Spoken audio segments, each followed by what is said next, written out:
자, 20번 문제 한번 볼게요. 자, 20번 문제도 제가 아까 19번에서 설명드린 개념을 조금 연장해서 써볼 건데, AN이 등차 수열이면 우리 일반항을 이렇게 적는 게 맞긴 하지만, 이걸 n에 관해서 내림차순 정리를 한번 해서 생각해보면, 자, n에 관해서 내림차순 정리를 하면 이렇게 된다는 거야. 그럼 얘는 n에 관한 1차식이죠. 그래서 앞으로 1차식이야? 등차 수열이겠군. 등차 수열이야? 1차식이겠군. 이런 생각도 해주실 수 있고, 특히 우리가 만약에 이걸 x라고 받아들인다면 이렇게 되고요. 너무 어렵니? 숫자로 바꿔줄까? 뭐 이런 식으로 받아들인다면 요 x 앞에 있는 숫자를 우리가 기울기라고 부르죠. 그래서 요 d가 항상 기울기의 역할을 한다까지 받아들여 주시면 좋습니다. 이때 그럼 a n 플러스 1이라고 하는 건 여기 보라색 자리에다가 n 플러스 1만 넣으면 되죠? 이렇게 될 거고,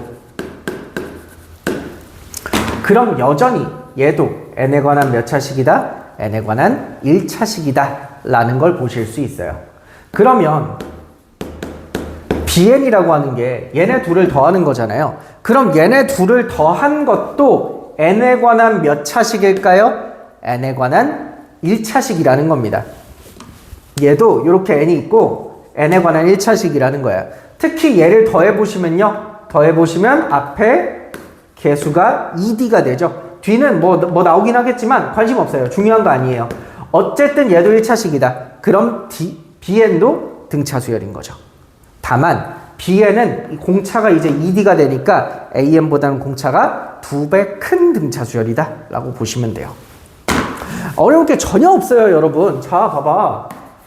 y는 2x-1 1차 함수죠. y는 3x-1 1차 함수죠. 두 개를 더했어요. 그럼 y는 5x-2도 여전히 1차 함수인 거잖아요. 그러니까 등차 수열과 등차 수열을 더하면 다시 등차 수열이 나오는 건 너무 당연한 얘기고요. 이 등차 수열의 공차가 2고 요 등차 수열의 공차가 3일 때 그걸 더한 애는 당연히 공차도 합쳐진다. 너무 당연하다는 거죠. 그러면 다시 한번, 얘 등차 수열이죠? 응. 얘 등차 수열이죠? 응. 둘이 더한 것도 등차 수열이라는 겁니다. 다만 얘 공차가 d, 얘도 공차가 d니까 더한 애는 공차가 2d가 된다는 거. 공차가 2배짜리 등차 수열이 된다는 거죠. 여기까지 이해를 하고 문제를 들어갑시다. 이때 이런 식으로 제가 항을 5개씩 뽑았는데 2개 중에 겹치는, 그러니까 똑같은 숫자가 3개만큼 있었다라는 거죠. 저는 이 문제를 수직선에 그려서 풀면 그렇게 쉬울 수가 없더라고요. 너무 쉬워. 끝. 그죠? 자, 수직선에다가 칸을 좀 이렇게 그립니다. 그리고 이 칸에다가 제가 이렇게 B1이라고 적을 거예요. 그리고 요 한 칸을 우리는 공차 D라고 바라볼 건데, 우리 아까 B는 공차 2칸만큼 가죠? 그래서 여기가 B2, 여기가 B3, 여기가 B4, 여기가 B5 정도로 바라보실 수 있겠어요.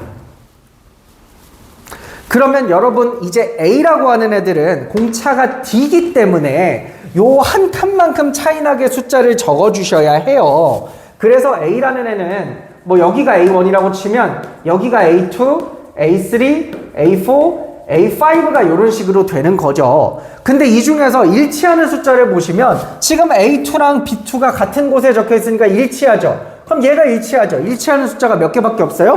2개밖에 없으니까 이런 상황이 안 되는 겁니다. 뭔 말인지 아시겠어요? 아니 선생님, 얘네가 딱 요 예쁜 정수 자리에 있다는 보장이 어디 있어요? A1이 이렇게 한 가운데쯤 있을 수도 있잖아요. 맞죠? 그럼 그때는 한 칸만큼 이렇게 차이나게 적어보시면 이때는 위아래가 일치하는 숫자가 하나도 없겠죠. 그러니까 당연히 이런 거는 생각할 필요가 없는 거고, 그럼 어떻게 둬야 3개가 일치하는가 라고 하면 이렇게 두시면 되죠.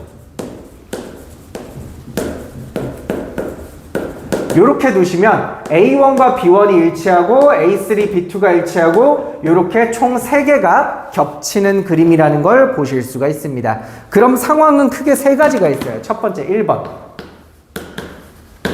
A1을 B1과 같은 데 두셔도 되고요. 아니면 두 번째 생각해봐요. A1을 어디다 넣어도 돼요? A1을 결국에 요 5개가 3개랑 겹치려면 A1이 요 자리에 오셔도 괜찮죠. A1, A3, A5가 겹치면 되니까 두 번째 상황은 A1을 B2와 같은 곳에 두는 것. 세 번째 상황은요. A1을 여기다가 A1을 두시면 되죠. 여기다가 A1을 두면 A1, A3가 얘랑 A5가 얘랑 겹치니까 A1을 B3랑 같은 곳에 두는 것. 이렇게 총 3가지 상황이 있고 자, 그 순간에 계산 한번 해볼게요. A1은 B1이 저기 나와 있는 식에 따라 보시면 A1 더하기 A2죠.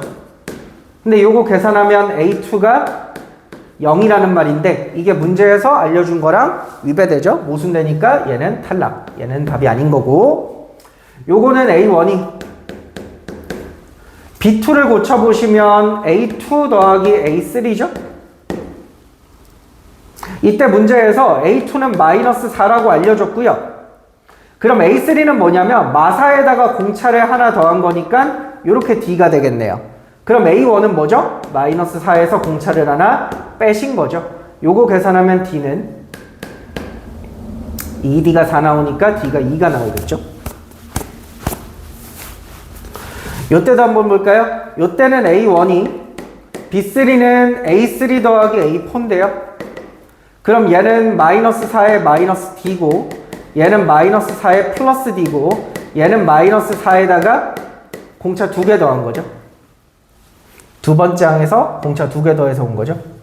그럼 얘는 계산하면 D가 1이 나와요. 그러면 각각의 상황에서 A20을 계산해 보시면 A20은 두 번째 항에다가 공차를 18번 더한 거잖아요. 그래서 두 번째 항에다가 2월 18번 얘 18 곱하면 36이고요. 요 상황에서는 A20은 두 번째 항에다가 공차를 18번 더한 거니까 1을 18번 이렇게 더한 거겠죠? 그래서 둘이 더해서 정답을 계산하시면 정답은 몇 되니? 정답은 46 이렇게 나오겠죠? 정답은 46 이렇게 구하실 수 있다. 수고하셨습니다.